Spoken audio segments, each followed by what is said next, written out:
So there is a YouTube channel that I recommend you check out, a young man in the UK. Channel name is Bilton TV, and I will have the link down in the description. So this is a video response to one of his posts, kind of describing the difficulty he has had in getting a job, and that he's been unemployed for quite some time. So Bilton really I think eloquently laid out the challenges that he's experienced over the last 4 months of just trying to get somebody to give him an interview. And so Bilton asked folks to respond with stories that they've had regarding job searches. I'm going to give you a brief background on myself professionally so that there's some context to what I'm going to tell you next. Ready? Go. 1998, entered financial services, consumer banking. 2003, operations, call center supervisor. 2005, moved into outside business-to-business sales. 2007, unwittingly had a hand in the financial meltdown. Housing market collapsed, the industry I worked in collapsed, job I had and the income I had collapsed. End of 2009, left financial services, almost lost the house. Did lose a car, unfortunately. Found myself essentially stuck in commission sales and telemarketing. Now with the backstory out of the way, I can tell you the rest of the story and answer Bilton TV's question about difficulty in finding a job. So I find myself with all those years of experience as an office manager, operations, call center. I'm stuck basically either knocking on people's door trying to sell them crap they don't want, knocking on businesses' doors trying to sell them crap they don't want, or picking up the phone and calling people who don't want to hear me and try to sell them crap they don't want. After the year of this, I'm pretty miserable, and I'm thinking I just want to get back to doing what I'm good at. Now, my town here, Rochester, this is a pretty call center heavy area. A lot of major companies have telephone operations here. So you'd think, based on my background and experience, there should be an opportunity for me to get back into being a call center supervisor, which is what I like doing. As it turns out, not so much. I put my resume everywhere. Applied to every company I could think of that had either an operations center or a call center. All this went on for probably a good year and a half, 2 years. Now, it wasn't a complete desert. There were 1 or 2 moments where you get a nibble on the hook. I got a call from a health insurance company. Brought me in to interview for operations and call center. Thought it was a great interview. Everything went well. Thought I was basically a lock for the job. Never heard from them again. Interviewed with a payroll company, a rather large one up here in the Northeast. Turned out they were really interested in me for telemarketing. Gee, thanks. Now, I did manage to get back into the bank at one point. They were doing mortgage foreclosure rescues, and it was a call center. At least it wasn't sales. That's a tough job, man.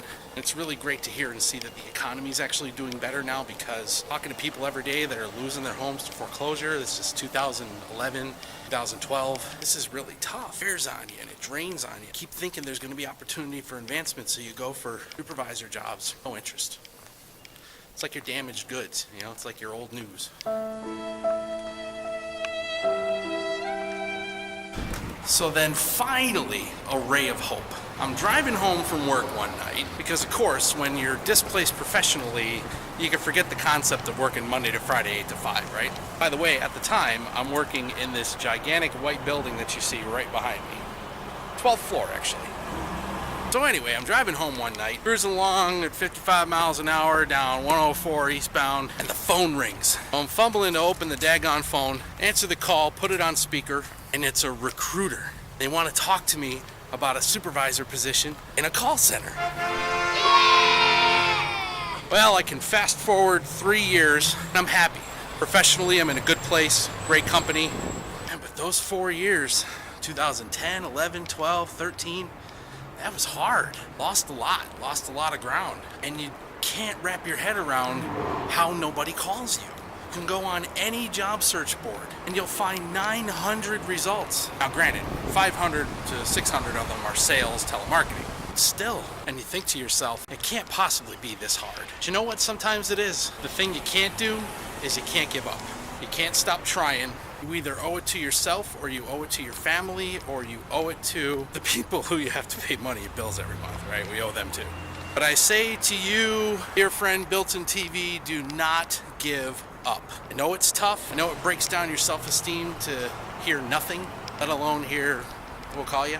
Sooner or later, if you persevere, it will turn in your favor. Been extremely fortunate these last 3 years. Like so many others, I've been through those tough spots too. You seem like a really good dude, got a good head on your shoulders. Anybody watching this video is hopefully going to go down below and click on your link and come check out your channel. To anyone out there that's still struggling to find a job after so long, push it, struggle. You will make it. Well, I hope that wasn't too long or too boring, but I really felt for Bilton TV and his plight. Well, I hope you enjoyed a little walking tour of downtown Rochester and a little background on me professionally and what it's like to try to find a job. So, would love to hear from you. Post in the comments, post on Bilton TV's channel, and let him know about your experience and struggle and trying to stay gainfully employed. If you dig what I do here, please reach down, hit the like button, hit that subscribe button, and come along for the ride here on Driving Me Crazy. Thank you so much for watching, and I'll see you on the road.